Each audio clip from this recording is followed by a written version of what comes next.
በስመ አብ ወወልድ ወመንፈስ ቅዱስ አሐዱ አምላክ አሜን።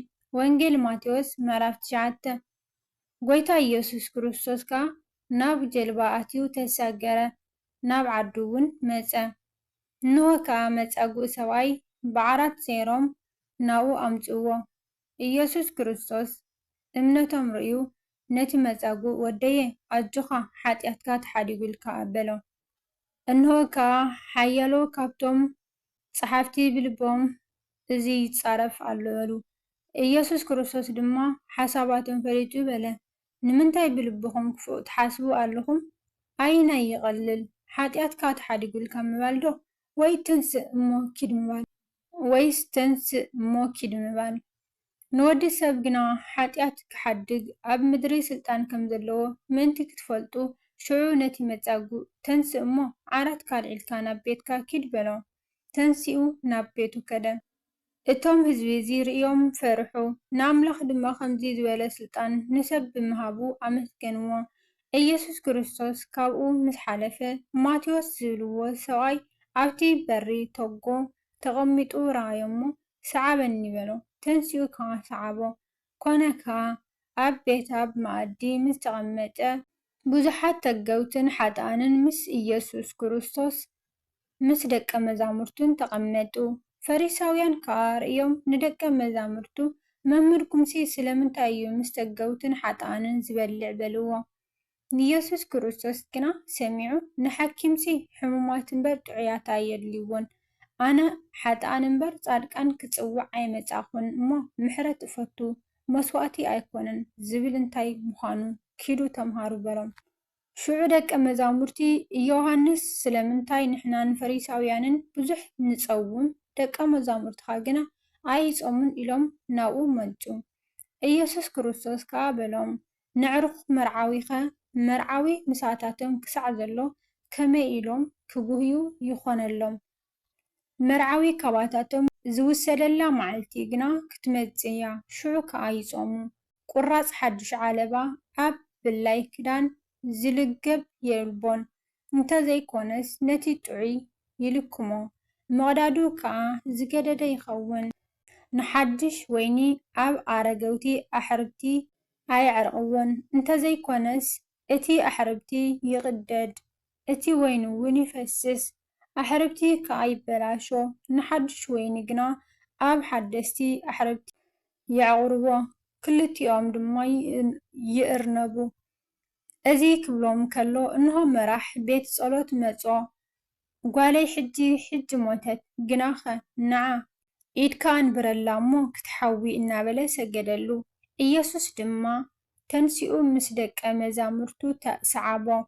እንሆ ከዓ ካብ 12 ዓመት ሒዙ ደም ዛሕዛሕ ዝብላ ሰበይቲ ብልባ ዘፈር ክዳኑ ጥራይ እንተተንከኹ ክሓዊ እየ ኢላ ኣላ እሞ ብድሕሪ ቀሪባ ዘፈር ክዳኑ ተንኬት። ኢየሱስ ክርስቶስ ግልጽ ኢሉ ረኣያ እሞ ኣጆኽ ጓለይ እምነትኪ ኣሓወያትኪ በላ። እንታ ሰበይቲ ካብታ ሰዓት እቲኣ ሒዛ ሓወየት። ኢየሱስ ክርስቶስ ናብ ገዛ መራሒ ቤት ጸሎት ምስ መጸ ነፋሕቲ እምብልታን ዋይ ዋይ ዝብሉ ሰብን ረኣየ። እንዳ ጓል ደቂሳ ኣላ እምበር ኣይሞተትን እሞ ኣግልሱ በሎም። እንታቶም ድማ ሰሓቕዎ። እቶም ሰብ ምስ ወጹ ኣትዩ ኢዳ ሓዛ፣ እታ ጓል ከዓ ትንሰት። ኣብ ኩላ እታ ሃገር እውን ወርኡ ተሰምዐ። ኢየሱስ ክርስቶስ ካብኡ ምስ ሓለፈ ክልተ ዕውራት ዓው ኢሎም ወዲ ዳዊት መሓረና እናበሉ ሰዓብዎ። ናብ ቤት ምስ ኣተወ እቶም ዕውራት ናብኡ መጹ።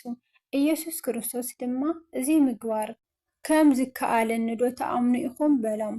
ንሳቶም እውን እወ ጐይታይ በልዎ። ሽዑ ከም እምነትኩም ይኹነልኩም ኢሉ ኣዒንቶም ተንኰዮም፣ ኣዒንቶም እውን ተኸፈታ። ኢየሱስ ክርስቶስ ድማ ሓደ እኳ ከይፈልጥ ተጠንቀቑ ኢሉ ኣጸቢቑ ተናገሮም። ንሳቶም ግና ወፂኦም ኣብ ኩላ እታ ሃገር ኣውረዩ። ንሳቶም ምስ ወጹ እንሆ ጋኔን ዝሓደሮ ዓስ ሰብኣይ ናብኡ መጸ። እቲ ጋኔን ምስ ወጸሉ እቲ ዓባስ ተዛረበ። እቶም ህዝቢ ድማ ከምዚ ዝበለስ ኣብ እስራኤል ከቶ ኣይተረኣየን ኢሎም ተገረሙ። ፈሪሳውያን ግና ነጋንንቲ ብሓለቃ ኣጋንንቲ የውፅኦም ኣሎ በሉ። ኢየሱስ ክርስቶስ ኣብ ኩሉ ከተማታትን ኣብ ኩሉ ዓድታትን ኣብ ቤት ጸሎቶምን እናምሃረ ወንጌል መንግስቲ እውን እናሰበኸ ኩሉ ሕሙምን ድኑስን እናሕወየ ይዘውር ነበረ። ብዙሓት ህዝቢ ምስ ረኣየ ሓላዊ ከም ዘይብለን ኣባጊዕ ጉፉዓትን ፋሕ ዝበሉን ነበሩ እሞ ደንገጸሎም። ሽዑን ደቀ መዛሙርቱ እቲ እኽሊ ብዙሕ እዩ፣ ዓየይቲ ግና ሒደት እዮም። ስለዚ ነቲ ጎይታ እኽሊ ንእኽሉ ዓየይቲ ክልእኸሉ ለምንዎ በሎም። ምዕራፍ 10 ን12 ደቀ መዛሙርቲ ፀዊዑ ንርኩሳት መናፍስቲ ከውፅእዎምን ንብዘሎ ሕማምን ድናስን ከሕውዩን ስልጣን ሃቦም። ስማት እቶም 12 ሐዋርያት እዚ እዩ። ቀዳማይ እቲ ጴጥሮስ ተባሂሉ ዘሎ ስምዖን፣ እንድርያስ ከዓ ሓዉ፣ ያዕቆብ ወዲ ዘብዴዎስ፣ ዮሃንስ ከዓ ሓዉ፣ ፊልጶስን በርተሎሜዎስን፣ ቶማስን ማቴዎስን፣ እቲ ተጋው ያዕቆብ ወዲ ኢልፍዮስን፣ እቲ ታዴዎስ ተባሂሉ ዘሎ ለብዴዎስን፣ ስምዖን በዓል ቃናን፣ እቲ ዘተሓዞ ይሁዳ ኣስቆሮታውን። ኢየሱስ ነዞም 12 ለኣኾም ከምዚ ኢሉ እውን ኣዘዞም፣ ናብተን ጥፉኣት ኣባጊዕ ቤተ እስራኤል ደኣ ኪዱ እምበር ብመገዲ ኣህዛብ ኣይትኺዱ፣ ናብ ከተማ ሳምራውያን ድማ ኣይትእተዉ። ከድኩም ድማ መንግስተ ሰማያት ቀሪባ ኢልኩም ስበኹ። ሕሙማት ኣሕውዩ፣ ሙታት ኣተንስኡ፣ ለምጻማት ኣንጽሑ፣ ኣጋንንቲ ኣውጽኡ። ብኸምኡ ዝተቐበልኩሞ ብኸምኡ ሃቡ። ወርቂ ኮነ ብሩር ኮነ ኣስራዚ ኮነ ኣብ ቅናውትኩም ኣይትቋጽሩ። ንዓይ ምግቡ ይግብኦ እዩ እሞ ስንቂ ንመገዲ ወይስ ክልተ ክዳን ወይስ ኣሳእን ወይ በትሪ ኣይትምሃዙ። ኣብ ዝኾነ ከተማ ወይስ ዓዲ ኣቲኹም ኣብኡ እቲ ብቑዕ መን ምዃኑ ሕተቱ። ክሳዕ እትወፁ እውን ኣብኡ ተቐመጡ። ናብ ቤት ምስ ኣትኹም ሰላም በሉ። እታ ቤት ነዚ እትበቅዕ እንተኾይና ሰላምኩም ይሕደራ፣ ዘይትበቅዕ እንተኾይና ግና ሰላምኩም ናባኹም ይመለስ። እንተዘይተቐበሉኹም ድማ ወይስ ቃልኩም እንተዘይሰምዑ ካብታ ቤት እቲኣ ወይ ካብታ ከተማ እቲኣ ወፂኹም ተጎጓ ኣእጋርኩም ንገፉ። ብመዓልቲ ፍርዲ ካብ ነታ ከተማ እቲኣስ ንምድሪ ሶዶምን ጎሞራን ከም ዝቐልል ብሓቂ እብለኩም ኣለኹ። እንሆ ከም ኣባጊዕ ናብ ማእኸል ተኻሉ እሰደኩም ኣለኹ። ደጊም ጠቢባን ከም ተመን ገረታት ከዓ ከም ርግቢ ክኾኑ ናብ ዋዕላ ክወስድኩም ኣብ ቤት ጸሎቶም ድማ ክገድፍኩም እዮም። ናታቶምን ናህዛብን ንምስክር ክኸውን ምንታይ ናብ መኳንንትን ናብ ነገስታትን ክትወሰዱ ኢኹም እሞ ካብ ሰብ ተጠንቀቁ። ኣሕሊፎም ክህብኩም ከለው እንታይ ከም እትዛረቡ በታ ግዜ እቲኣ ክወሃበኩም እዩ እሞ ከመይ ወይስ እንታይ ከም እትዛረቡ ኣይትጨነቁ። መንፈስ ኣቦኹም እዩ ኣባኻትኩም ዝዛረብ እምበር ንስኻትኩም ኣይኮንኩምን እትዛረቡ። ሓው ንሓው ኣቦ ከዓ ንውሉድ ኣሕሊፉ ንሞት ክህብ እዩ። ውሉድ ናብ ወለዶም ክትንስኡን ክቐትልዎምን እዮም።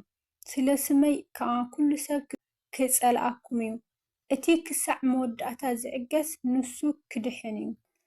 ካብ ሓንቲ ከተማ እንተሰጎግኹም ናብ ሓንቲ ካልእ ህደሙ። ወዲ ሰብ ክሳዕ ዝመጽእ ከተማታት እስራኤል ከም ዘይትውድኡ ብሓቂ እብለኩም ኣለኹ። ተምሃሪ ካብ መምህሩ ጊልያውን ካብ ጎይትኡ ኣይበልጽን። ተምሃሪ ከም መምህሩ ጊልያውን ከም ጎይትኡ እንተኾነ ይኣኽሎ። ንበዓል ቤት ብኤልዘቡል ካብ በልዎ ንስድራ ቤቱ ግዳ ክንደይ ኣዝዩ ብዙሕ ዘይብልዎ። እምበኣርከስ ዘይቕላዕ ክዱን ዘይፍለጥ ድማ ስውር የልቦን እሞ ኣይትፍርሕዎም። ኣብ ጸልማት ዝነገርክኹም ብብርሃን ተዛረብዎ፣ ኣብ እዝንኩም ዝሰማዕኹምዎ ከዓ ኣብ ናሕሲ ኮንኩም ስበኽዎ። ነቲ ነፍስን ስጋን ኣብ ገሃነም ከጥፍእ ዝከኣሎ ደኣ ኣዚኹም ፍርሕዎ እምበር ነቶም ንስጋ ዝቐትሉ ንነፍሲ ግና ምቕታላ ዘይከኣሉ ኣይትፍርሕዎም። ክልተ ዕፍዶ ብኣሳርዮን ይሽየጣ ኣይኮናን። ሓንቲ ካባታትን ብዘይ ፍቓድ ኣቦኹም ኣብ ምድሪ ኣይትወድቕን። ፀጉሪ ርእስኹም ኩለን እኳ ቁፅራት እየን። እምበኣርሲ ንስኻትኩም ካብ ብዙሓት ኣዕዋፍ ትበልፁ ኢኹም እሞ ኣይትፍርሑ። ስለዚ ኣብ ቅድሚ ሰብ ንዝተኣመነኒ ኩሉ ኣነ ከዓ ኣብ ቅድሚ እቲ ኣብ ሰማይ ዘሎ ኣቦይ ክእመኖ እየ። ኣብ ቅድሚ ሰብ ንዝክሕደኒ ድማ ኣነ ድማ ኣብ ቅድሚ እቲ ኣብ ሰማያት ዘሎ ኣቦይ ክክሕዶ እየ። ናብ ምድሪ ዕርቂ ከምፅእ ዝመጻኹ ኣይምሰልኩም፣ ሰይፊ ደኣ እምበር ዕርቂ ከምፅእ ኣይመጻኹን። ወዲ ካብ ኣቦኡ ጓል ካብ ኣድያ መርዓት ካብ ሓማቷ ደኣ ክፈሊ መጻኹ እምበር ንሰብ እቶም ቤተሰቡ ጸላእቱ ክኾኑ እዮም። እቲ ካባይ ነቡኡን ነዲኡን ዘፍቅር ናይ ኣይበቅዕን እዩ። ካባይሲ ንወዱ ወይስ ንጓሉ ዘፍቅር ድማ ናይ ኣይበቅዕን እዩ። መስቀሉ ኣልዒሉ ደድሕረይ ዘይስዕብ ናይ ኣይበቅዕን እዩ። እቲ ንህይወቱ ዝረኸባ ከጥፍኣ እዩ፣ እቲ ንህይወቱ ምእንታይ ዘጥፍኣካ ክረኽባ እዩ። ንኣኻትኩም ዝቕበል ንኣይ እዩ ዝቕበል፣ እቲ ንኣይ ዝቕበል ድማ ነቲ ዝለኣኸኒ እዩ ዝቕበል። ንነቢ ብስም ነቢ ዝቕበል ዓስቢ ነቢ ይረክብ፣ ንጻድቕ ብስም ጻድቕ ዝቕበል ድማ ዓስቢ ጻድቕ ይረክብ። ካብዞም ንኣሽቱ ንሓደ እኳ ብስም ወደ መዝሙር ጣሳ ዝሑል ማይ ጥራይ ዘስቲ ዓስቡ ከቶ ከም ዘይስእን ብሓቂ ብሓቂ እብለኩም ኣለኹ። ምዕራፍ 11 ኮነ ድማ ኢየሱስ ክርስቶስ ን12 ደቀ መዛሙርቱ ምእዛዞም ምስ ወድአ ኣብ ከተማታቶም ክምህርን ክሰብኽን ካብኡ ሓለፈ። ዮሃንስ ኣብ ቤት ማእሰርቲ ከሎ ወረ ግብሪ ክርስቶስ ሰሚዑ ካብ ደቀ መዛሙርቱ ክልተ ልኢኹም እቲ ዝመጽእስ ንስኻ ዲኻ ወይስ ካልእ ክንጽበ ኢና በሎ። ኢየሱስ ክርስቶስ መሊሱ በሎም ከይድኩም እዚ እትሰምዕዎን እትርእይዎን ዘለኹም ንዮሃንስ ንገርዎ። ዕውራት ይርእዩ፣ ሓንካሳት ይኸዱ፣ ለምጻማት ይነጽሁ፣ ጸማማት ይሰምዑ፣ ሙታት ይትንስኡ፣ ንደኻታት ድማ ወንጌል ይስበኽ ኣሎ። ብኣይ ዘይዕንቀፍካ ብፁዕ እዩ። ንሳቶም ምስ ከዱ ኢየሱስ ክርስቶስ ነቶም እኩባት ህዝቢ ብዛዕባ ዮሃንስ ክብሎም ጀመረ። እንታይ ክትርእዩ ናብ በረኻ ወጻኹም? ብንፋስ ሰሰው ዝብል ሻምብቆ እንታይ ደኣ ክትርእዩ ወጻኹም? ብልስሉስ ክዳውንቲ ዘጌፀ ሰብ ዶ? ልስሉስ ክዳውንቲ እትኸድኑስ? እንሆ ኣብ ኣባይቲ ነገስታት ኣለዉ። ንምንታይ ደኣ ወጻኹም? ነቢ ክትርእዩ ዶ? እወ ካብ ነቢ እኳ ዝበልጽ እዩ እብለኩም ኣለኹ። እቲ ብዛዕባኡ እተጸሓፈሉ ንሱ እዩ። እንሆ ኣብ ቅድሚኻ መገድኻ ዝጸርግ መልኣኸይ ቅድሚኻ እልእኻ ኣለኹ። ብሓቂ እብለኩም ኣለኹ ካብ ኣንስተይቲ ካብ እትወልዱ ካብ ዮሃንስ መጥመቅ ዝዓቢ ሓደ እኳ ኣይትንስአን። ኣብ መንግስተ ሰማያት ግና እቲ ዝንእስ ካብኡ ይዓቢ። ካብ ዘመን ዮሃንስ መጥመቅ ክሳዕ ሎሚ መንግስተ ሰማያት ብሓይሊ ትደፍእ ኣላ፣ ደፋእቲ ድማ ብሓይሊ ይዛረፍዋ ኣለዉ። ኩሎም ነቢያትን ኦሪትን ክሳዕ ዮሃንስ ተነበዩ። ክትኣምኑን እንተደሊኹምሲ እቲ ክመጽእ ዘለዎ ኤልያስ ንሱ እዩ። እትሰምዕ እዝኒ ዘላቶ ይስማዕ። ነዚ ወለዶ እዚ እሞ ብምንታይ ክምስሎ እየ? ኣብ ዕዳጋ ተቐሚጦም ንዕርኾም ዝጽውዑ ቆልዑ እዩ ዝመስል። እሞ ዝብልዎም እምብልታ ነፋሕናልኩም፣ ኣይሳዕሳዕኹምን፣ ኣልቀስናልኩም፣ ኣይበኸኸምን። ዮሃንስ እንተመጸ ኣይበልዕ ኣይሰቲ ጋኔን ኣለዎ ይብሉ።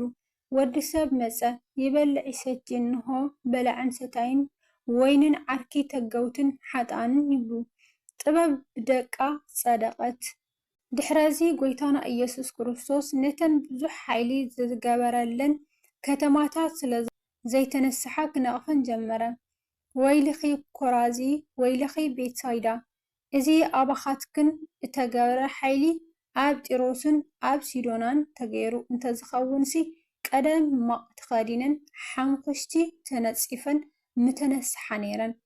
ብመዓልቲ ፍርዲ ግና ካባኻትክን ንጢሮስን ሲዶናን ከም ዝቐልል እብለክን ኣለኹ። ኣቲ ቅፍርናሆም ክሳዕ ሰማይዶ ልዕል ክትብሊ ኢኺ? ክሳዕ ሲኦልከስ ከተንከራርቢ ኢኺ? እዚ ኣባኺ እተገብረ ግብርታት ሓይሊ ኣብ ሶዶምን ተገይሩ እንተዝኸውንሲ ክሳዕ ሎሚ መጸንሐት ነይራ። ብመዓልቲ ፍርዲ ግና ካባኽስ ንምድሪ ሶዶም ከም ዝቐልል እብለኩም ኣለኹ። በታ ወርሓት እቲኣ ኢየሱስ ክርስቶስ መለሰ በለውን ኦ ኣቦይ ጎይታ ሰማይን ምድርን እዚ ካብ ብልህታትን ኣስተውዓልትን ስለ ዝሓባእኻዮ ንህፃናት ግና ስለ ዝበገለጽካዮ ኣመስግነካ ኣለኹ። እወ ኣቦይ ኣብ ቅድሚኻ ከምኡ ስምረትካ ኮይኑ ካብ ኣቦይ ኩሉ ተዋሂቡና ኣሎ። ንወዲ ብጀካ ኣቦ ሓደ እኳ ዝፈልጦ የልቦን ነቦ ከዓ ብጀካ ወድን እቲ ወዲ ክግለጸሉ ዝፈቱን ዝፈልጦ የልቦን። ኣቱም ኩልኩም እትጽዕሩን ጾር ዝኸበደኩምን ኣነ ክዕርፈኩም ናባይ ንዑ። ኣነ ለዋህ እየ ልበይ እውን ትሑት እዩ። ኣርዑተይ ፎኩስ ጾረይ እውን ቀሊል እዩ። እሞ ኣርዑተይ ጽሩ ካባይ ተምሃሩ ንነፍስኹም ከዓ ዕረፍቲ ክትረኽቡ ኢኹም። ስለ ቃላቱ ናይ ቃላቱ በዓል ቤት እግዚኣብሔር ኣምላኽና ዝኸበረን ዝተመስገነን ይኹን። ዝወደቐ ዝነጠበ ኣፈ ቅዱሳን ይተቓረመለይ። ወስብሐት ለእግዚአብሔር ልዑል ወለወላዲቱ ድንግል ወለመስቀሉ ክቡር አሜን።